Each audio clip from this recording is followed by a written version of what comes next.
Donc j'aimerais commencer par remercier le musée de l'Armée et notamment mon ami François Lagrange qui vient de me présenter très aimablement pour cette invitation.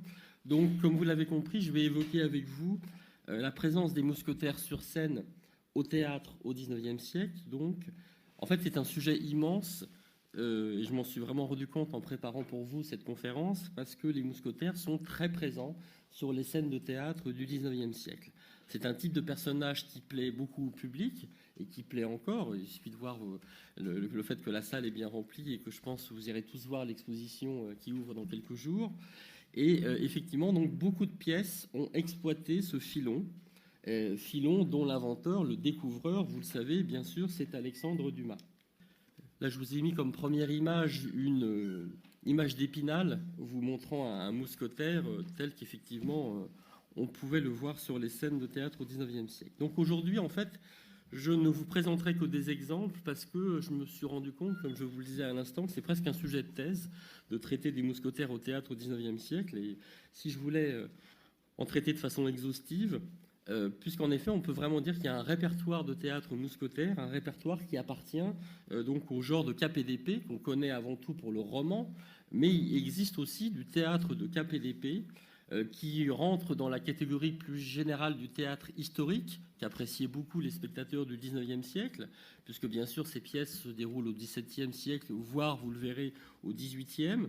Et puis ça rentre aussi dans une autre catégorie de pièces très en vogue au XIXe siècle, qui sont les pièces à grand spectacle, puisque qui dit mousquetaire, dit combat, dit parfois même des chevaux sur scène, dit des reconstitutions de la cour aussi, sous celle de Louis XIII ou celle de Louis XIV. Donc en fait, beaucoup d'atouts pour monter un spectacle qui était capable de séduire un large public.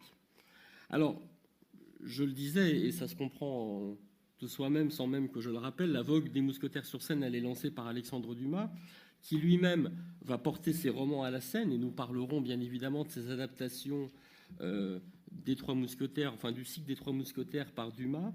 Donc je vais vous parler des 3 pièces que Dumas a tirées du cycle des Mousquetaires. Mais comme c'est un petit peu le clou de la conférence, en tout cas c'est le moment attendu, la scène à faire, comme on dit, j'en parlerai dans une deuxième partie, donc un peu pour ménager mes effets, et je ferai d'abord une première partie en vous montrant donc quelques exemples de ce répertoire mousquetaire dont je vous parlais à l'instant, et qui est si florissant au XIXe siècle. Donc une première partie où on va voir comment un certain nombre d'auteurs se sont emparés de ce thème mousquetaire pour ensuite rendre à César ce qui est à César, parler dans une deuxième partie donc des adaptations faites par Dumas lui-même de ses romans. Donc première partie, les mousquetaires sur les planches. Je vous rappelle que la publication des Trois Mousquetaires, elle a lieu d'abord dans Le Siècle, dans le journal quotidien Le Siècle, de mars à juillet 1844, et c'est bien sûr ça qui lance la vogue des mousquetaires. Mais en fait, on trouve déjà des mousquetaires au théâtre avant cette année 1844, donc ça montre que Dumas n'est pas totalement l'inventeur, qu'il y a déjà eu, c'est déjà un thème qui est utilisé par d'autres auteurs avant lui. Et je vous rappelle aussi d'ailleurs que si les mousquetaires sont supprimés, je parle sous le contrôle de François, en 1775 par Louis XVI, ils vont être, la compagnie des mousquetaires est brièvement reconstituée au début de la Restauration, si bien qu'au XIXe siècle, on a de vrais mousquetaires, pas simplement des mousquetaires de fiction. Je vous montre juste une image, vous montrant ces mousquetaires de la Restauration, mousquetaires noirs. Alors c'est pas l'image et l'allure habituelle qu'on imaginerait par rapport à nos mousquetaires du XVIIe siècle, mais donc n'oublions pas qu'ont existé aussi des mousquetaires à l'époque de la Restauration, au tout début du règne de Louis XVIII. Alors, si je vous montre cette image, c'est que c'est précisément durant ces années à peu près que j'ai repéré la première pièce qui met en scène les mousquetaires, première pièce qui a vraiment de l'importance. C'est une pièce créée en décembre 1824 à l'Opéra-Comique, et je vous montre ce théâtre de l'Opéra-Comique. Alors, vous voyez peut-être sur l'image marqué théâtre royal italien, parce que les scènes de théâtre, les bâtiments peuvent, au gré de leur histoire, abriter différentes institutions, mais c'est bien ce théâtre-là qui abritait l'Opéra-Comique par rapport à ce que je vous raconte. Et donc, à l'Opéra-Comique, en décembre 1824, est créée une pièce, un opéra-comique en un acte, qui s'intitule Les Doux Mousquetaires ou La robe de chambre. livret d'un certain Vial et Jean Soul, enfin de deux librettistes, pas très connus, donc Vial et Jean Soul, avec pour compositeur un personnage plus célèbre qui s'appelle Henri Berton, Henri Montan-Berton, qui a été un compositeur donc, assez connu à l'époque du Consulat et de l'Empire, qui donc, là, vous le voyez, en 1824, est en fin de carrière, mais qui est quand même considéré à l'époque comme un des grands compositeurs de l'école musicale française. Et donc Berton, en 1824, en s'associant donc avec Vial et Jean Soul, produit cette pièce, Les Deux Mousquetaires ou La Robe de Chambre, qui est en fait un lever de rideau, donc la petite pièce qu'on joue avant la pièce importante, mais un lever de rideau qui va être très populaire puisque la pièce va être jouée 113 fois sous la Restauration, ce qui est beaucoup, donc jusqu'en 1830, et va même rester encore au répertoire de l'Opéra Comique jusqu'en 1834. Et si la pièce a autant de succès, c'est qu'elle est très appréciée par la musique de Berton, qui effectivement, d'après tout ce que j'ai pu en lire, était tout à fait réussie. Alors, qu'est-ce que raconte cette histoire des deux mousquetaires? Donc, je me dis que peut-être ça a donné l'idée à Dumas de parler de trois mousquetaires, puisqu'il y avait ces deux mousquetaires qui étaient affichés régulièrement à l'Opéra Comique.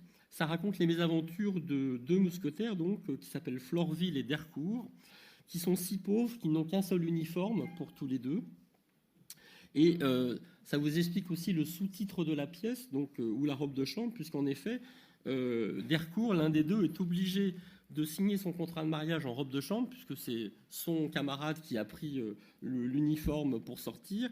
Et le fait de signer le contrat de mariage en robe de chambre, ça provoque la colère du beau-père, donc toutes ces intrigues, et donc toute l'histoire qui est assez mince repose sur cette histoire. Vous voyez une pièce assez banale, assez légère, mais ça vous montre bien que ces mousquetaires sont déjà présents sur les scènes théâtrales sous la Restauration, et donc, je le répète, avec une pièce qui a eu un certain succès.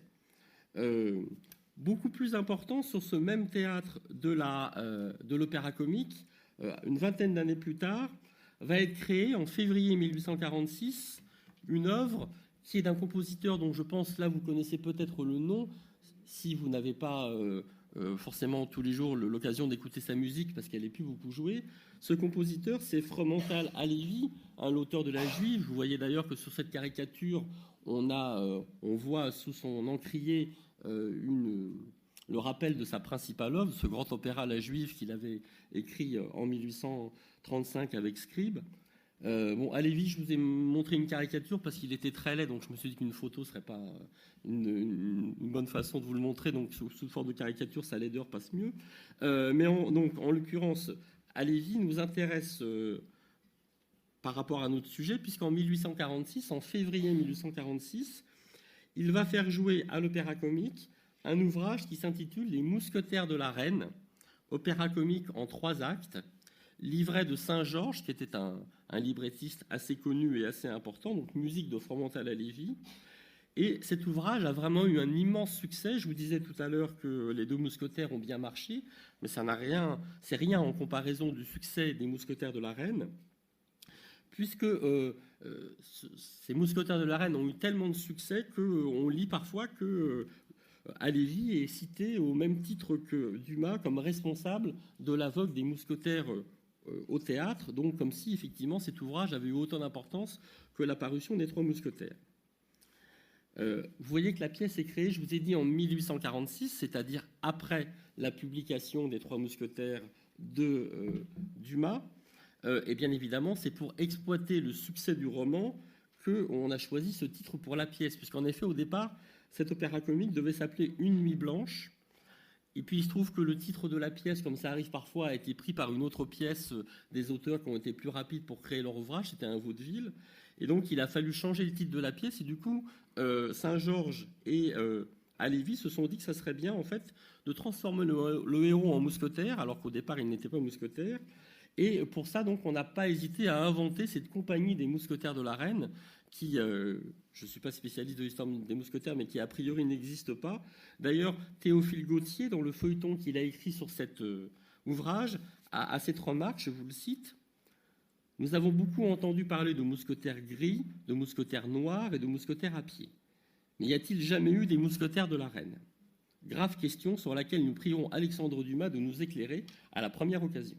En attendant, admettons comme réel le corps douteux évoqué par M. de Saint-Georges, qui avait bien le droit d'ailleurs de l'inventer. Donc vous voyez, une compagnie qui effectivement n'a jamais existé, et un livret qui, donc, même s'il l'emprunte à la vogue des mousquetaires lancée par Dumas, n'a rien à voir avec les Trois Mousquetaires, hein, puisqu'il n'y a absolument pas de reprise des personnages du roman de Dumas, et en même temps un livret tout à fait excellent, captivant, à la fois dramatique et gai. Par exemple, je vous montre une image, c'est une gravure de presse que j'ai pu retrouver et qui vous montre une scène d'arrestation au milieu d'un bal masqué qui était véritablement une scène très pathétique et très bien mise en musique par Halévy. Donc un livret excellent, je le répète. L'action se déroule à Poitiers, peu avant le siège de La Rochelle par Richelieu. Tout repose autour d'un quiproquo amoureux, autour de deux mousquetaires. Alors, le héros s'appelle, et vous le voyez là avec son magnifique costume, Olivier d'Entragues. Et donc, son ami s'appelle le deuxième mousquetaire, Hector de Biron. Vous voyez vraiment la beauté de ces costumes et le fait que l'Opéra Comique avait dépensé beaucoup d'argent pour cette production. Donc, en fait, Olivier d'Entragues va finir par épouser Athénaïs de Solange, une nièce du cardinal, et donc toute l'histoire repose autour de des difficultés à conclure ce mariage entre le mousquetaire et la nièce du cardinal. Et sans doute parce qu'on a déjà dans l'idée qu'il faut, dès qu'il y a deux mousquetaires, maintenant il en faut un troisième. Il y a un troisième mousquetaire qui intervient dans la pièce, qui est le capitaine Roland de la Bretonnière, qui, vous voyez, est plus âgé, qui est en fait un ancien officier de l'armée d'Henri IV et qui, finalement, incarne un peu le type de vieux militaire bourru, qui rappelle d'ailleurs un peu le personnage de Marcel des Huguenots, de Scribe et Meyerbeer, parce que, bien évidemment, si on poussait un peu plus loin l'étude de ce répertoire des mousquetaires, je vous ai dit tout à l'heure que ça rentrait dans le genre des KPDP et dans le genre du grand spectacle, mais ça rentre aussi dans le genre des pièces militaires. Il faudrait se demander, est-ce que, finalement, on n'utilise pas un peu les mêmes stéréotypes, les mêmes poncifs pour montrer les mousquetaires sur scène que pour montrer les militaires. Et systématiquement, au XIXe siècle, j'en ai d'ailleurs déjà parlé ici dans un colloque il y a quelques années, lorsqu'on monte des militaires, il y a toujours un militaire bourru un peu plus âgé, hein, qui représente finalement une vision assez sympathique et populaire de l'armée. Donc là, c'est ce Roland de la Bretonnière qui est ce troisième militaire. Richelieu ne paraît pas dans la pièce, mais on parle beaucoup de lui. Et ces hommes, les hommes de Richelieu, apparaissent vraiment comme les méchants. Donc là, pour le coup, Saint-Georges et Halévy ont imité Alexandre Dumas. Hein. C'est vraiment les mousquetaires contre les hommes de Richelieu. Et ces mousquetaires mis en scène par Halévy et Saint-Georges sont des personnages braves, querelleurs, galants, donc tout à fait à l'image de ceux d'Alexandre Dumas. La pièce se termine, et malheureusement, je n'ai pas trouvé d'image pour vous montrer ce final. La pièce se termine sur l'apparition d'Anne d'Autriche, hein, qui conduit à l'hôtel nuptial Olivier et Athénaïs. Donc, vous voyez, un final à la fois moral et puis très spectaculaire. Alors, j'aurais aimé vous faire entendre un extrait de la partition d'Halévy, qui, je vous le rappelle, donc, a eu beaucoup de succès au XIXe siècle, mais malheureusement, à ma connaissance, il n'y a pas d'enregistrement de cette partition qu'on pourrait d'ailleurs tout à fait reprendre, je pense, un jour sur une scène, puisque le livret et les partitions sont excellents. Et tous les contemporains, je vous le disais, étaient unanimes pour louer cette musique. Je reviens un instant sur le personnage central, celui d'Olivier d'Entragues, puisqu'il était interprété par celui qui était à l'époque vraiment le chanteur, l'un des chanteurs en tout cas les plus célèbres en France, qui s'appelle Gustave Roger. Donc le rôle de mousquetaire, le héros mousquetaire, c'est toujours joué par un chanteur important. Donc un des meilleurs ténors de son temps. Et quelques mois plus tard, sur cette même scène de l'Opéra Comique, Roger va créer le rôle de Faust dans La damnation de Faust de Berlioz. Donc vous voyez, on est vraiment avec les meilleurs musiciens, les meilleurs artistes de l'époque. D'ailleurs, ce grand chanteur, Gustave Roger, a une fin de carrière un peu triste, puisque sous le Second Empire, il se blessera lors d'une chasse, il sera amputé d'un bras et il continuera à jouer sur scène tout en étant amputé, ce qui suscitera beaucoup d'articles, beaucoup de compassion pour lui. Enfin, c'est un personnage qui a une histoire et une vie assez intéressante. En tout cas, donc, vous voyez un spectacle assez magnifique avec une mise en scène très soignée. Et Théophile Gautier, dans son article que je vous ai déjà cité, remarque notamment que les costumes des mousquetaires étaient, je cite, en même temps très élégants et très riches. Hein, vous en voyez de bons exemples à travers ces gravures que je vous présente. Et donc un très grand succès dès le premier soir. La pièce va être jouée 104 fois dans l'année et elle va rester au répertoire, je vous l'ai dit, jusqu'en 1879, pendant un tiers de siècle. Donc c'est vraiment une pièce qui a fait sensation et qui a été essentielle pour la fortune des mousquetaires sur les scènes de théâtre du XIXe siècle. Donc je viens de vous dire à l'instant que même s'ils n'ont pas plagié directement Dumas, Saint-Georges et Halévy se sont quand même beaucoup inspirés des Trois Mousquetaires et ont cherché en tout cas à profiter, à parasiter en quelque sorte le succès des Trois Mousquetaires, le succès du roman. D'autres auteurs ont eu moins de scrupules, c'est-à-dire qu'on a eu carrément des cas de plagiat. Le roman a eu tellement de succès que d'autres auteurs se sont dit c'est le moyen de faire de l'argent facilement que de reprendre l'histoire des Trois Mousquetaires. Et c'est par exemple le cas de deux auteurs qui s'appellent Paul de Kock et Guéné. Alors, Paul de Kock, il est encore un peu connu, Guéné beaucoup moins. En 1849, ils ont eu l'idée d'écrire une pièce. Là, je vous présente la couverture de la brochure de la pièce qui s'appelle La graine des mousquetaires. Et comment comprendre ce titre ? Pour le comprendre, il faut avoir en tête un élément que je vais vous raconter dans la deuxième partie de ma conférence, mais que je vous présente quand même dès maintenant. C'est qu'en fait, quand Dumas a adapté son roman au théâtre, il a commencé d'abord par adapter la deuxième partie. Il a adapté 20 ans après, plutôt que d'adapter d'abord les Trois Mousquetaires. Ce qui fait qu'ensuite, lorsqu'il a adapté les Trois Mousquetaires, il est revenu en arrière et il a appelé sa pièce La jeunesse des mousquetaires. Et donc ce mouvement de retour en arrière, ça a donné l'idée à d'autres auteurs, en l'occurrence Paul de Kock et Guéné, à leur tour de remonter encore plus en avant et de présenter donc la graine des mousquetaires, c'est-à-dire en fait les mousquetaires adolescents, puisqu'en effet dans cette pièce, les 4 héros sont présentés comme 4 adolescents qui se rencontrent donc dans leur jeune âge. Et ce qui était certainement l'élément central pour attirer le public dans cette pièce, pour interpréter des adolescents au XIXe siècle, on recourt généralement à des femmes en travesti. Donc là, les 4 mousquetaires étaient joués par 4 jeunes actrices. Vous imaginez ces actrices en habit de mousquetaire, ça devait énormément plaire, 4 jeunes femmes. Et donc la pièce montre leur rencontre dans une auberge, puis leur installation à Paris.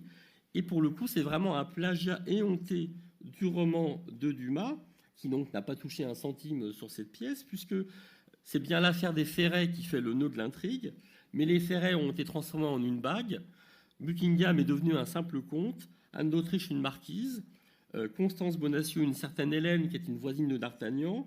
Donc en fait, on a repris tous les éléments du roman en changeant les noms et en prenant donc comme élément attractif numéro 1 le fait de faire jouer ça par des jeunes filles donc habillées en mousquetaires.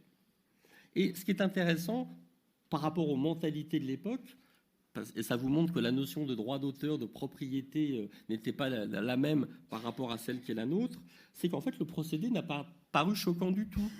Ça n'a pas gêné les journalistes ou une partie du public que des auteurs s'emparent d'une histoire inventée par Dumas pour en faire leur propre miel. Je vous cite par exemple le feuilleton du journal Le Siècle, qui est pourtant précisément le journal dans lequel les Trois Mousquetaires avaient été publiés. Voilà ce qu'il écrit. Le théâtre des folies dramatiques vient à son tour d'exploiter les mousquetaires, ce nom magique qui semble porter avec lui le succès. Ce nouvel essai se nomme La graine des mousquetaires. C'est en 5 actes, c'est vif, c'est gai, c'est divertissant au possible, monté avec beaucoup de soin et très bien joué, surtout par 2 actrices, toutes 2 gracieuses, toutes 2 jeunes, toutes 2 charmantes, Mademoiselle Mailleur d'Artagnan, Mademoiselle Duplessis Porthos. Vous voyez sur les 4, il y en a 2 qui ont spécialement tapé dans l'œil du critique. Et donc on voit là un cas quand même d'exploitation, de plagiat assez intéressant. Et effectivement, donc, à partir de 1844, à partir donc de la publication des Trois Mousquetaires, on va voir se multiplier les pièces mettant en scène les mousquetaires, si bien même d'ailleurs que j'ai repéré un vaudeville de 1851 qui s'appelait Encore des mousquetaires. Oui, c'est assez amusant. Le titre montre bien qu'il y avait une forme de lassitude et d'exploitation par rapport à ce thème. Cette pièce, elle a été créée en 1851 au théâtre du Vaudeville. J'en profite pour vous montrer ce théâtre du Vaudeville parce il n'existe plus. Est-ce que vous reconnaissez cet endroit? C'est la place de la Bourse, effectivement. Et en fait, le théâtre de Vaudeville, vous le voyez bien au milieu avec ses colonnes. Et c'est à l'emplacement de l'actuel restaurant du Vaudeville, hein, la brasserie que vous connaissez. Et en fait, on a percé une rue, et donc sous le Second Empire. Et donc, on a détruit ce théâtre qui, du coup, est allé s'installer boulevard des Capucines, à l'emplacement de ce qui est l'actuel Gaumont Opéra. Vous avez peut-être déjà remarqué que ce théâtre avait quand même, ce cinéma avait une allure un peu trop majestueuse pour un cinéma. C'est en fait le théâtre des Vaudevilles qui a été reconstruit. Donc voilà, j'en profite pour faire un tout petit peu d'histoire des théâtres parisiens à travers cette évocation des Trois Mousquetaires. Donc c'est dans ce théâtre qu'en 1851 a été créé ce vaudeville Encore des Mousquetaires, qui nous présente cette fois-ci des mousquetaires comiques, autre variante de l'exploitation des mousquetaires au théâtre, c'est-à-dire des faux mousquetaires, puisque les mousquetaires sont le symbole de la bravoure. Forcément, les mousquetaires comiques sont des mousquetaires froussards. Là, l'action se déroule dans une auberge à Pithiviers en 1700, et le héros est un certain Serpollet, apothicaire déguisé en mousquetaire. Donc vous voyez, a priori, le contraire absolu du mousquetaire, c'est l'apothicaire. J'espère qu'il n'y a pas de pharmacien parmi vous. Non, ça va. Donc, et en fait, quand il se bat avec un intendant, il se contente de lui donner des pichenettes sur le nez. Donc là, c'est la version ridicule et comique du duel à l'épée, le duel à coups de pichenette. Donc duel comique et ridicule. Autre pièce dans le même genre, mais il y en a beaucoup et je vous rassure, je me contente de vous citer quelques exemples.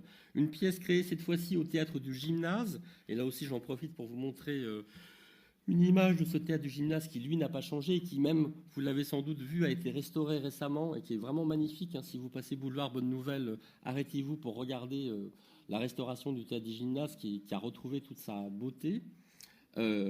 En 1869, on crée au théâtre du Gymnase une pièce qui s'appelle Les Mousquetaires de Bougival, qui en fait n'emprunte aux mousquetaires que le nom, puisqu'en effet, ça met en scène des personnages contemporains réunis dans un restaurant donc à Bougival, donc au bord de la Seine, et animés par la même passion du duel. Et naturellement, ces personnages sont là aussi des faux braves, des faux duellistes qui veulent se lancer dans des duels à la moindre occasion. Donc le lien avec les mousquetaires est très mince, mais je vous le cite pour vous montrer vraiment que ce mot est devenu une espèce de talisman. Lorsqu'on le met sur une affiche, on est sûr de faire venir du public. Je vais terminer cette première partie en parlant de deux pièces qui, au contraire, prennent les mousquetaires au sérieux et qui, du moins, en donnent une image traditionnelle, donc l'image que vous avez tous en tête, donc, de jeunes gens fougueux, sympathiques, vaillants et bons vivants. Une de ces pièces n'est pas restée au répertoire, mais l'autre est la seule de toutes celles que j'évoquerai aujourd'hui, qui a encore joué de nos jours et que vous pourrez même peut-être voir la saison prochaine sur un théâtre parisien. J'en reparlerai dans un instant. Donc deux pièces pour terminer cette évocation et cette première partie. La première de ces deux pièces, elle est due à quelqu'un qui est un des maîtres du genre KPDP, et plus généralement un des maîtres du feuilleton. C'est bien sûr Paul Féval. Il aurait été étonnant qu'on ne parle pas de Paul Féval en évoquant le genre du KPDP et des mousquetaires. Donc un des rivals d'Alexandre Dumas et avant tout l'auteur du Bossu.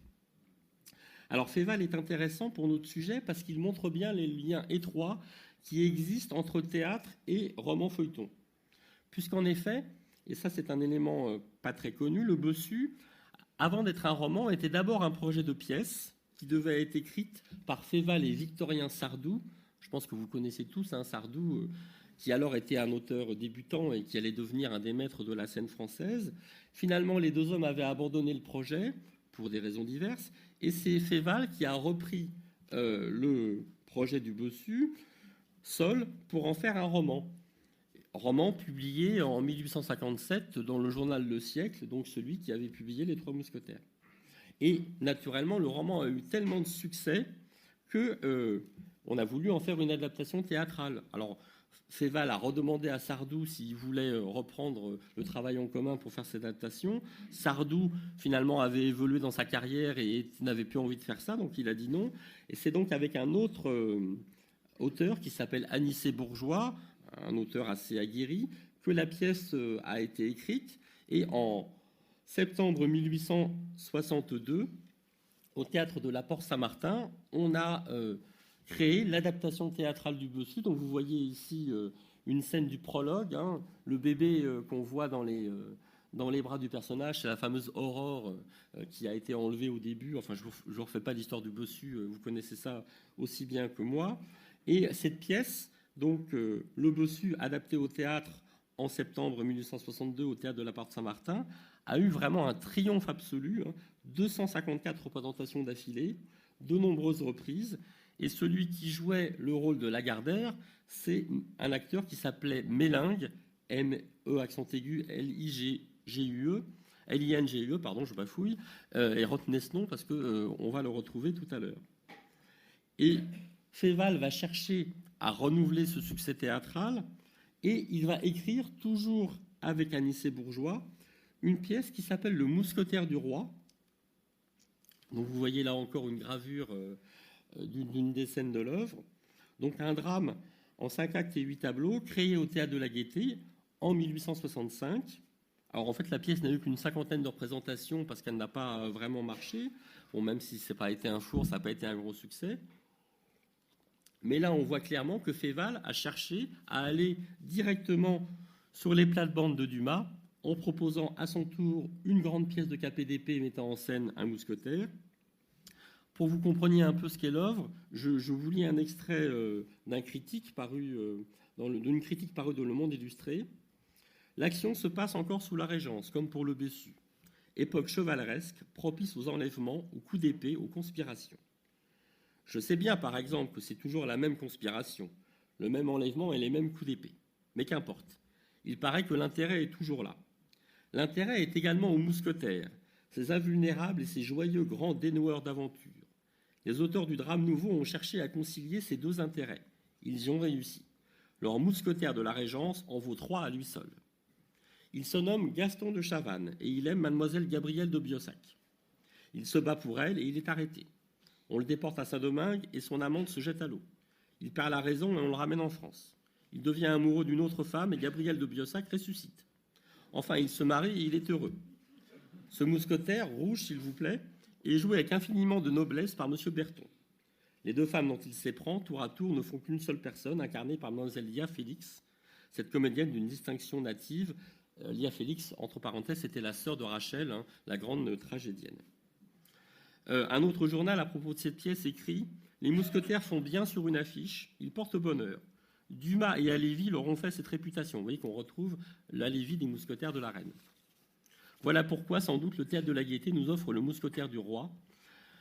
Mais donc, la pièce n'a pas vraiment marché. Vous voyez qu'on est quand même là plutôt dans un cas de parasitage commercial, hein, si on parlait un peu en termes de marketing contemporain, en tout cas de récupération.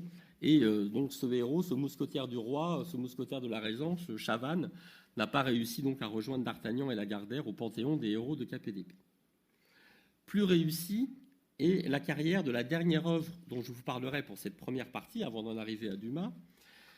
C'est en effet la seule œuvre qui est encore jouée de nos jours, et je vous disais il y a un instant qu'elle sera à l'affiche la saison prochaine à Paris. En fait, elle sera à l'affiche à l'Opéra Comique, mais l'Opéra Comique n'annonce sa saison que le 8 avril, donc je ne vous ai strictement rien dit, parce qu'en fait, la personne qui m'avait dit ça, je lui avais promis le silence, et vous voyez, je suis totalement un héros de KPDP, mais plutôt du côté traître et mauvais personnage, puisque je promets et je ne tiens pas.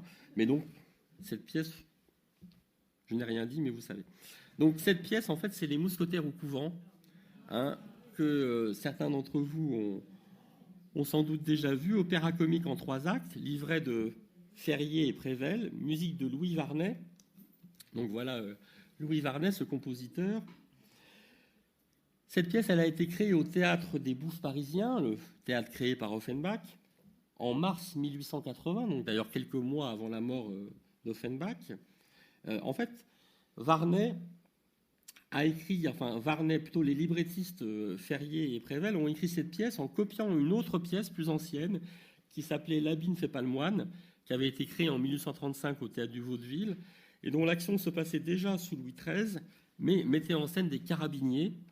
Et donc, parce que les mousquetaires font vendre, on a transformé les carabiniers en mousquetaires, et donc on a refait une nouvelle version de la pièce, avec cette fois-ci des mousquetaires en 1880. Donc on retrouve dans cette pièce le trio déjà rencontré, puisque désormais les mousquetaires, ça va par trois. Donc deux mousquetaires qui s'appellent Gontran de Solange et Narcisse de Brissac. Le troisième, en fait, personnage, c'est pas vraiment un mousquetaire, mais c'est un personnage comique. C'est l'ancien précepteur de Brissac qui s'appelle l'abbé Briden. Et donc, avec cet abbé Briden, on va retrouver ce rôle de vieux militaire, enfin, là, vieil abbé un peu bourru, qui est un peu l'élément comique du trio. Comme le titre vous le rappelle, l'action tourne autour de l'introduction dans un couvent, enfin l'introduction pardon des mousquetaires dans un couvent où a été placée une certaine Marie dont Gontran est amoureux et naturellement Brissac. Là on voit l'entrée dans le couvent de ce fameux abbé Brissac. Brissac va mettre le couvent sans dessus-dessous. Tout se termine bien sûr par un mariage et de la meilleure façon. L'œuvre, pour tout vous dire, est assez banale, mais assez bien faite, assez sympathique. En partie d'ailleurs inspirée du conte Ori de Rossini et Scribe, qui là aussi montrait des militaires introduits dans un couvent de nonnes, ce qui toujours, vous pouvez l'imaginer, pose des problèmes. Ce qui est intéressant par rapport à cette pièce, lorsqu'elle a été créée en 1880, c'est qu'elle est créée en pleine tension entre républicains et catholiques, puisque vous savez qu'on est au moment où on est en train de débattre sur les fameuses lois sur l'école, les lois Ferry, hein, l'institution de l'école gratuite, laïque et obligatoire.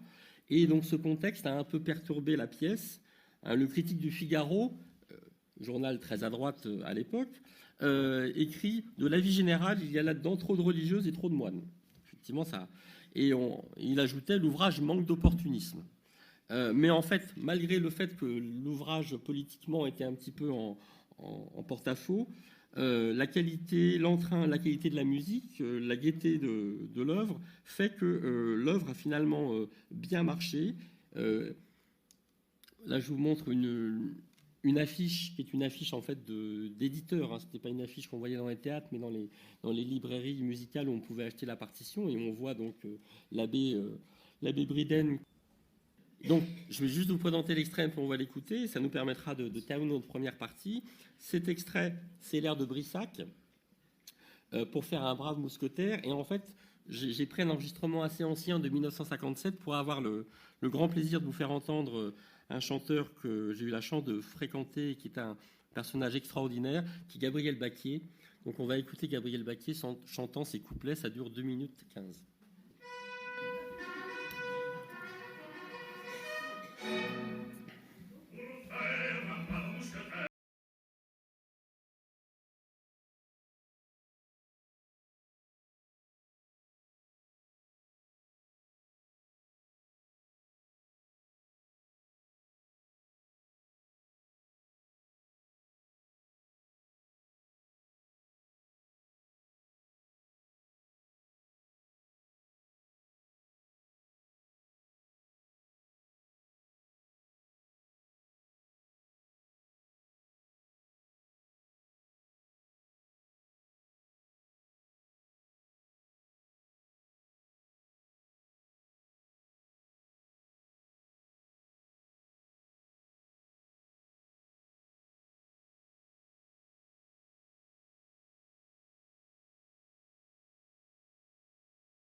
Donc l'extrait est court, mais je pense que ça donne une bonne idée de la qualité de cette partition, de sa séduction. Et donc cette œuvre, elle est régulièrement reprise. Jérôme Deschamps, le directeur de l'Opéra Comique, l'a montée à l'Opéra de Lausanne en décembre dernier, et elle sera peut-être sur la scène de l'Opéra Comique la saison prochaine. Voilà. Alors, chose assez amusante à voir, c'est que les Mousquetaires au couvent ont eu tellement de succès que les trois auteurs ont décidé de récidiver, de refaire une pièce, de refaire une opérette autour des Mousquetaires. Et en fait, ils ont écrit en 1885 une œuvre alors qui est complètement tombée dans l'oubli, qui s'appelle Les Petits Mousquetaires, qui est finalement le même procédé que la graine des Mousquetaires dont je vous parlais tout à l'heure, à savoir plagier l'épisode des Ferrets. Et en faisant jouer... Alors cette fois-ci, il n'y a plus que D'Artagnan qui est joué par une femme. Donc D'Artagnan est joué par une actrice qui s'appelait Marguerite Hugald et qui avait été aussi la créatrice de Niklos dans les Contes d'Hoffmann. Donc c'est quand même assez amusant d'imaginer que la même actrice a pu créer le rôle de Niklos, donc la muse dans les Contes d'Hoffmann, et puis quelques années plus tard jouer D'Artagnan. Il se trouve que ces petits mousquetaires, donc complètement tombés dans l'oubli, à l'époque ont eu beaucoup de succès. Là, vous voyez une affiche d'une tournée, donc ça a été joué un peu partout en France. Et donc, à mon avis, ça serait intéressant de remonter, bien sûr, à côté des mousquetaires au couvent, de remonter ces petits mousquetaires qui sont sans doute une œuvre intéressante. Alors, le temps file, donc j'en viens vite à ma deuxième partie, les mousquetaires de Dumas à la scène. Donc, désormais, je vais vous parler de l'adaptation à la scène de la trilogie romanesque des mousquetaires par Dumas lui-même, puisque bien évidemment, un roman feuilleton ayant du succès ne pouvait qu'être adapté à la scène. Et comme Dumas, François Lagrange nous l'a rappelé tout à l'heure, était avant tout auteur dramatique, il ne voulait laisser à personne le fait d'adapter lui-même, d'adapter son roman. Et puis vous avez vu que les autres ne se gênaient pas pour le faire avant lui. Donc, je vous l'ai dit tout à l'heure, Les Trois Mousquetaires sont publiés en 1844, 20 ans après, en 1845. Et c'est après donc la publication de 20 ans après que le théâtre de l'Ambigu-Comique a demandé à Dumas une adaptation théâtrale. Et en fait, pour coller à l'actualité, on a décidé d'adapter d'abord 20 ans après, donc d'adapter la partie du roman qui venait juste d'être publiée plutôt que de repartir depuis le début. Et donc, ça a donné une pièce qui s'appelait Les Mousquetaires, drame en 5 actes, 13 tableaux, un prologue, signé donc par Dumas et Auguste Maquet, puisque bien sûr, on n'en a pas encore parlé, mais il y a toujours Maquet derrière, et vous allez voir que ça va poser quelques problèmes par la suite. Donc, créé au théâtre de l'Ambigu-Comique en octobre 1845. Je vous montre juste une image vous montrant l'acteur qui s'appelait Saint-Ernest qui jouait Athos. Je garde D'Artagnan pour tout à l'heure. La pièce a beaucoup marché, 145 représentations d'affilée, donc vraiment un très grand succès. Alors, bien sûr, Dumas voulait aussi adapter la première partie de son roman. Et il a même pensé en tirer 2 pièces et les faire jouer à la Comédie Française. Vous savez, Dumas, c'est pas la modestie qui l'étouffe, donc forcément, Les Trois Mousquetaires, ça devait être joué à la Comédie Française. Donc, il avait écrit une première pièce qui s'appelait Les Ferrets de la Reine et une deuxième Milady. Enfin, il a écrit, on n'a pas les manuscrits, mais il parle de ses projets. Et finalement, la Comédie Française, ça n'a pas marché. Et 3 ans plus tard, c'est au Théâtre Historique, donc le théâtre qu'il avait créé en février 1849, qu'il va faire jouer donc l'adaptation des Trois Mousquetaires, qui cette fois-ci s'appelle La Jeunesse des Mousquetaires, puisqu'il fallait revenir en arrière. Donc drame en 5 actes et 12 tableaux. Je reviendrai, je vous présenterai les pièces dans un instant. Drame en 5 actes et 12 tableaux, avec prologue et épilogue, toujours signé Dumas et Maquet. Donc là, on est en février 49. Je vous montre juste... Là, c'est une photo pour une reprise beaucoup plus tardive, enfin on est quand même vers 1890, de cette jeunesse des mousquetaires. C'est une actrice jouant le rôle d'Anne d'Autriche, mais j'ai trouvé la photo assez belle, donc c'est pour ça que je vous la montre. En 49, la pièce a été jouée 90 fois. C'est moins que les 145 que je disais tout à l'heure, mais en 49, la période était très peu favorable au théâtre, il y avait beaucoup de problèmes politiques, donc ça reste quand même un beau succès. Alors reste le troisième roman, donc Le Vicomte de Bragelonne, publié dans le siècle entre 1847 et 1850. Vous savez que c'est beaucoup plus long et c'est beaucoup plus étiré, le troisième volet. Donc là aussi, Dumas et Maquet voulaient en tirer 3 pièces. Une pièce qui serait intitulée Le Vicomte de Bragelonne, une autre qui serait appelée La vieillesse des mousquetaires, donc qui aurait été le pendant de la jeunesse des mousquetaires, et enfin une troisième pièce plus comique qui serait appelée La maison Planchet et compagnie, qui aurait été une façon d'adapter, d'utiliser un peu le mythe des mousquetaires, mais cette fois-ci vu au niveau des valets pour en faire une version comique, comme d'ailleurs peut-être ça s'est fait, vous savez, un siècle plus tard avec des films que j'ose à peine citer dans cette enceinte parce que c'est des films de série Z, mais les Charlots Mousquetaires, des choses comme ça. Enfin, moi j'ai vu ça quand j'étais tout petit et j'en ai gardé une certaine tendresse, mais vous avez peut-être en souvenir ces films de 1974-75 où les Charlots avaient adapté, en jouant les rôles des valets, avaient adapté le mythe des mousquetaires. Donc vous voyez, Dumas lui-même avait eu l'idée de faire une pièce un peu comique en partant des mousquetaires, et ça serait des mousquetaires, des valets, et ça serait appelé donc La maison Planchet et compagnie. Sauf que tout ça n'a pas pu marcher, notamment parce que Dumas et Maquet se sont fâchés pour des raisons de gros sous, et finalement il faut attendre 1860 pour que Dumas fasse annoncer au Théâtre du Cirque une pièce intitulée Le Vicomte de Bragelonne. Aussitôt, Maquet proteste en disant « je ne veux pas que cette pièce ait lieu ». Et du coup, la pièce va être complètement modifiée. On va enlever le rôle de Raoul de Bragelonne, ce qui est un peu gênant pour une pièce qui s'appelle Le Vicomte de Bragelonne. Donc du coup, la pièce va être jouée sous un autre titre et va s'appeler Le Prisonnier de la Bastille, fin des mousquetaires. Donc drame en 5 actes et 9 tableaux, de Dumas tout seul, puisque Maquet est fâché, joué en mars 1861 au Théâtre Impérial du Cirque, et qui a été joué 40 fois et qui a été plutôt un échec. Mais comme vous le verrez, j'y reviendrai dans un instant, cette dernière adaptation était vraiment beaucoup moins bonne que les autres. Je vous montre juste le frontispice de la publication de la pièce, donc Le Prisonnier de la Bastille, fin des mousquetaires. Vous voyez, il y a juste le nom d'Alexandre Dumas qui apparaît. Alors, dans ces 3 pièces, je vais vous parler quand même un tout petit peu de la façon dont Dumas a procédé pour adapter ses romans. Et je vais le faire en vous montrant une fort belle caricature de Dumas avec le costume des mousquetaires, donc, et puis avec donc Maquet sous son aile, mais qui, vous voyez, n'est pas à la même échelle du tout.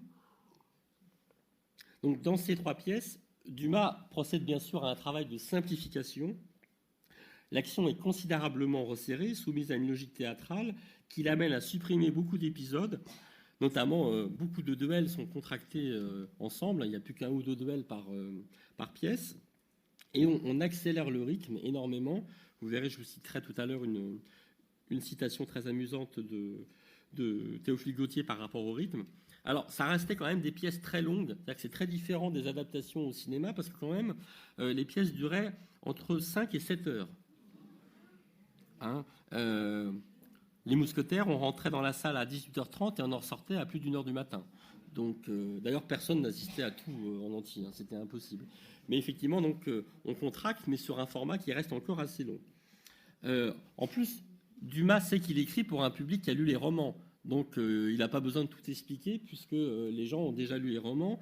Et notamment, il n'a pas de suspense à ménager, ce qui fait que, notamment donc, dans les 2 premières pièces, il va mettre un prologue qui n'existe pas dans le roman, qui va livrer les clés de l'intrigue et qui notamment va mettre en scène les 2 personnages principaux des pièces, à savoir les 2 méchants, puisqu'en effet, dans ces pièces, les héros, beaucoup plus que les mousquetaires, c'est d'une part Milady et d'autre part Mordaunt, son fils, et sont vraiment, je le répète, eux les héros de la pièce, parce qu'en fait, c'est eux qui correspondent à des types de mélodrames. Donc là, Dumas redevient auteur dramatique, et ce qui l'intéresse, c'est ce qui est le plus efficace. Donc ce sont les méchants de mélodrames, beaucoup plus que les héros qui sont mis en avant. En contractant certains épisodes aussi, Dumas est amené à changer leur tonalité. Un exemple, le bal où la reine exhibe ses ferrets, dans le roman, c'est un moment joyeux, puisqu'elle a réussi à montrer ses ferrets et à contrer Richelieu. C'est vraiment une victoire sur le cardinal. Dans la pièce, comme on contracte l'action, au même moment, elle apprend la mort de Buckingham, et du coup, ça devient un moment beaucoup plus tragique. Donc vraiment, les épisodes changent de nature à cause de cet effet de contraction. Ce qu'on remarque aussi, c'est que l'histoire est complètement reléguée au second plan dans les pièces, alors que, vous le savez, et l'exposition et le catalogue le mettent bien en valeur, il y a une vraie réflexion sur l'histoire chez Dumas qui ne se retrouve plus du tout dans les pièces. En plus, autre élément très intéressant à noter, c'est que cette trilogie romanesque, elle repose quand même, notamment dans la 3e partie, beaucoup sur la notion de temps qui passe. Et ça, c'est quelque chose que le théâtre ne peut pas montrer. a fortiori lorsqu'on a commencé par le milieu de l'histoire et qu'on est obligé de remonter en arrière. Donc là, c'est un élément très important de la construction des Trois Mousquetaires, enfin du cycle des Mousquetaires qui disparaît. Tout ça, non pas pour vous dire que les pièces sont mal faites, mais qu'elles sont au contraire très réussies, en tout cas les deux premières, mais parce que Dumas est vraiment un dramaturge hors pair, mais c'est précisément parce que c'est un dramaturge qu'il a complètement modifié les romans pour en faire de véritables drames. Et c'est vrai que si on avait l'occasion de revoir ses œuvres, il faudrait là pour le coup essayer d'oublier les romans, sinon on serait tout à fait déçu. Alors, je reviens rapidement quand même sur les trois œuvres. D'une part, pour vous montrer la structure de la première œuvre, Les Mousquetaires, donc le drame en 5 actes joué en 1845 et qui est donc l'adaptation de 20 ans après. Donc c'était juste pour que vous voyez un petit peu quels étaient les épisodes retenus par Dumas, dramaturge, notamment le clou, le moment le plus important de la pièce, c'est vraiment la toute fin. Le tableau 12, le 12e tableau dans l'acte 5, la pleine mer éclairée par la lune, puisqu'en effet, dans ce tableau final, les mousquetaires s'enfuient d'un bateau dans une barque de nuit, et Mordaunt, donc le méchant, se jette à l'eau et feint de se noyer. Athos lui tend la main, et naturellement, c'était une ruse de Mordaunt qui l'entraîne avec lui, donc Athos tombe avec Mordaunt, reste sous l'eau, et finalement, donc il y a un moment de stupeur, on attend de savoir lequel des deux va remonter, et c'est finalement le cadavre de Mordaunt qui remonte à la surface poignardé, tandis qu'un rayon de lune montre Athos nageant vers la barque. Je vous montre une image, c'est presque cette même scène, mais là, on est au moment où il débarque sur où les mousquetaires vont aller sur la barque. En même temps, là, ce que je vous montre, c'est un frontispice de partition. Vous voyez en bas le nom d'Amédée Artus, qui est le compositeur de la musique, parce que naturellement, toutes ces pièces avaient une musique très importante, et ce tableau était vraiment, de la vie des contemporains, très réussi. À noter aussi, et je reviens en arrière, que dans ces mousquetaires donc, de 1845, vous voyez que le 8e tableau mettait en scène l'exécution de Charles Ier, la fenêtre de Whitehall, l'échafaud s'appuie sur la fenêtre. Et en fait, Dumas a supprimé dès la deuxième représentation ce tableau parce que le duc de Montpensier, le deuxième fils de Louis-Philippe, qui avait assisté à la première, avait été choqué par ce tableau. Et donc, par respect pour la famille Orléans dont il était très proche, Dumas a supprimé ce tableau. Dans son compte-rendu de la pièce, Théophile Gautier a une remarque que je trouve extrêmement intéressante par rapport au succès de la pièce et du roman. Voilà ce qu'il écrit. « Tout l'intérêt découle de l'amitié et du dévouement, noble passion qui mérite de remplir un drame. L'association de ces 4 braves garçons, unissant leurs pensées, leur cœur, leur courage et leur force pour le même but, a quelque chose de touchant. Ces 4 frères, non par la naissance mais par choix, forment une de ces familles comme on voudrait en posséder une. Là est le secret de la réussite du roman et de la réussite de la pièce. L'homme sent vaguement que l'union décuplerait sa force. Mais les éléments de discorde sont si nombreux dans le monde où nous sommes que 4 amis ne peuvent s'associer que dans une fiction. » C'est en plus dire ça le lendemain d'une journée électorale, c'est assez amusant. Mais effectivement, donc cette idée de l'amitié, de l'union, c'est peut-être ça qui est un élément important. Passons rapidement à la jeunesse des mousquetaires. Donc le deuxième, l'adaptation cette fois-ci des Trois Mousquetaires faite en 1849. Vous voyez prologue, épilogue. Là encore, je voudrais citer Théophile Gautier parce qu'il donne une idée très juste du rythme de la pièce. Vous voyez d'ailleurs alors que je vous dis que les pièces sont sur un rythme de plus en plus accéléré, moi aussi, parce que je suis en retard, j'accélère le rythme. Donc un bel effet de mimétisme. On s'y agite avec une rapidité éblouissante. Et l'action, il va si vite que souvent, elle disparaît comme les rayons de ses roues qui ne sont plus qu'un disque étincelant.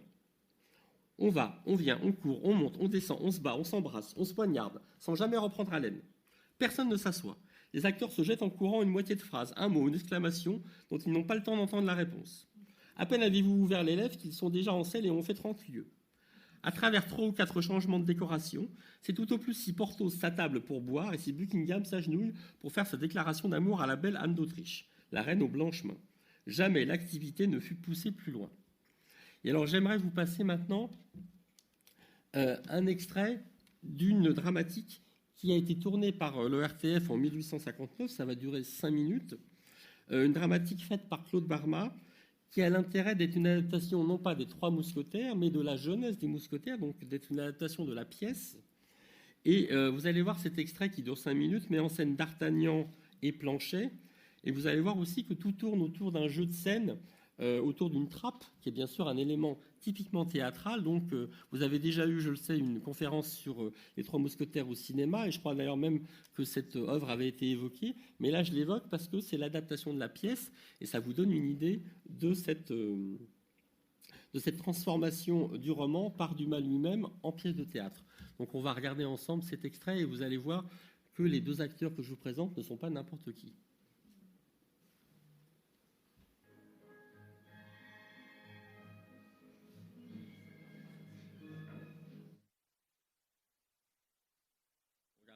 Mais vous voyez effectivement, outre le plaisir immense de voir Jean-Paul Belmondo et donc Robert Hirsch, extraordinaire comme d'habitude, on voit là typiquement un jeu de scène lié à la pièce, hein, avec ce jeu de trappe qui n'existe pas bien sûr dans le roman. Alors l'évocation de Jean-Paul Belmondo me fait quand même dire, pour finir, un mot sur celui qui jouait d'Artagnan dans les deux pièces de 1845 et 1849.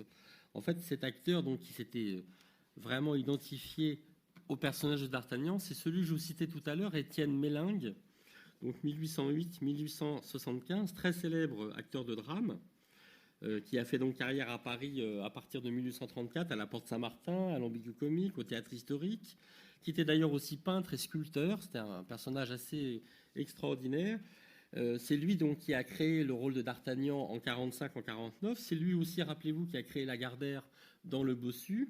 Il a aussi créé Edmond Dantès dans les adaptations que Dumas a fait lui-même du Comte de Monte Cristo. Il était très ami avec Dumas. Et Théophile Gautier écrit de lui à propos de son rôle dans d'Artagnan, enfin dans une des deux pièces. Mélingue est l'acteur par excellence de ces épopées mêlées d'amour, d'intrigues, de grands coups d'épée. Il y apporte une bonhomie héroïque, une aisance chevaleresque, un air de bon compagnon et de parfait gentilhomme qui le font la réalité même du rôle. Vous voyez, en quelque sorte, le Jean Marais du 19e siècle, on pourrait dire, par rapport à ce type de héros de KPDP. Un dernier mot quand même pour vous parler. Alors voilà, ça c'est encore une autre image de Mélingue interprétant d'Artagnan. Vous voyez la beauté des costumes. Un dernier mot encore sur le prisonnier de la Bastille. Mais vous avez compris que c'était vraiment une très mauvaise adaptation, que cette troisième pièce, à peine digne donc de Dumas. Je vous cite juste un critique qui résume assez bien ce qu'est la pièce. La pièce est tirée du Vicomte de Bragelonne, nous aurions pu dire découpée dans le Vicomte de Bragelonne. Elle se compose en effet de découpures du roman, tant bien que mal recousues les unes aux autres. Ce n'est pas un drame, c'est un mélange de ces 3 ou 4 épisodes nattés ensemble et qui ne finissent pas, ou plutôt qui ne finissent par un dernier épisode qui ne commence pas. On a l'histoire du prisonnier de la Bastille qui ne finit pas, les amours de Mademoiselle de la Vallière qui ne finissent pas, la chute de Fouquet qui ne finit pas, et pas davantage, et pour dénouement, la mort de Porthos, que l'on entrevoit à peine dans le dénouement du drame. Donc vraiment, vous voyez une pièce à oublier, indigne de Dumas. Et d'ailleurs, Mélingue ne jouait pas d'Artagnan. En fait, l'acteur qui jouait d'Artagnan dans ce prisonnier de la Bastille s'appelait Genval. Et la presse l'avait surnommé le Mélingue de Carcassonne. Ce qui, pour le coup, j'espère qu'il n'y a personne de Carcassonne dans la salle, parce que pour le coup, c'était vraiment pas un compliment, effectivement, que d'être appelé le Mélingue de Carcassonne. Oui, pour accompagner effectivement cette troisième pièce sur laquelle on a très peu d'iconographie vu qu'elle a peu eu de succès, je voulais simplement vous montrer une affiche de libraire, là cette fois-ci portant non pas sur la pièce mais sur le roman, donc des livraisons à 5 centimes du Vicomte de Bragelonne. J'aimerais conclure d'un mot, puisque j'ai été un petit peu long, en évoquant un élément qui est beaucoup apparu dans les images que je vous ai présentées par nécessité, c'est le costume des mousquetaires, puisque bien évidemment, vous l'avez compris, c'est un élément clé de leur succès au théâtre et d'ailleurs au XXe siècle au cinéma. Et je citerai à nouveau un critique théâtral, celui du siècle en 1849, donc pour la pièce La jeunesse des mousquetaires. Et ce critique, qui s'appelle Matarel, avait écrit sa critique sous la forme d'une lettre à Auguste Maquet, donc à propos de la création de La jeunesse des mousquetaires. Et en vous citant donc ce bref extrait, je vous montre à nouveau un fort beau costume, celui de Porthos, de l'acteur interprétant Porthos dans cette pièce.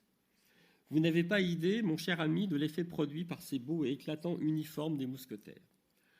Nous nous sentions dans nos loges tout petits, tout mesquins, tout étroits, nous autres bourgeois de 1849, enveloppés dans nos grotesques habits actuels, en face de ces beaux manteaux gris, brodés en or et de ces justes corps rouges.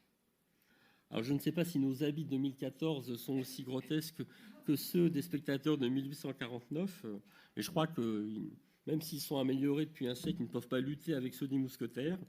Et on comprend aisément qu'ils étant plus aux spectateurs du XIXe siècle, tout comme ils continuent à nous fasciner.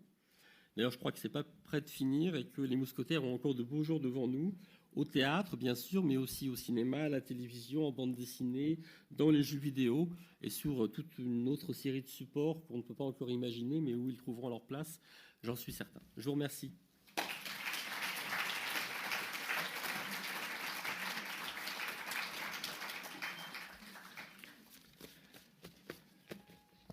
Merci à Jean-Claude Dion pour cette très belle évocation des mousquetaires au théâtre, qui fait que maintenant on va regarder les trappes avec attention pour voir s'il y a du jambon et du vin dessous. On a un tout petit peu de temps pour prendre quelques questions. Je vais en poser une et je voudrais poser la question à Jean-Claude Dion. Quel rapport vois-tu entre notre ami Cyrano de Bergerac et les mousquetaires? Est-ce que tu peux en dire un mot éventuellement? Je vois pas de rapport. Enfin, bien sûr, il y a un rapport direct et évident. Mais ce qui est intéressant, en fait, dans Cyrano de Bergerac, c'est que Cyrano de Bergerac, c'est une pièce, en fait, qui résume l'ensemble du théâtre du 19e. Parce que dans cette pièce, tous les genres viennent se mêler, y compris d'ailleurs des genres lyriques, puisque si vous pensez à la scène du balcon, on a l'impression que c'est en fait un duo, enfin un trio lyrique, puisque on a trois personnages qui arrivent à parler en même temps.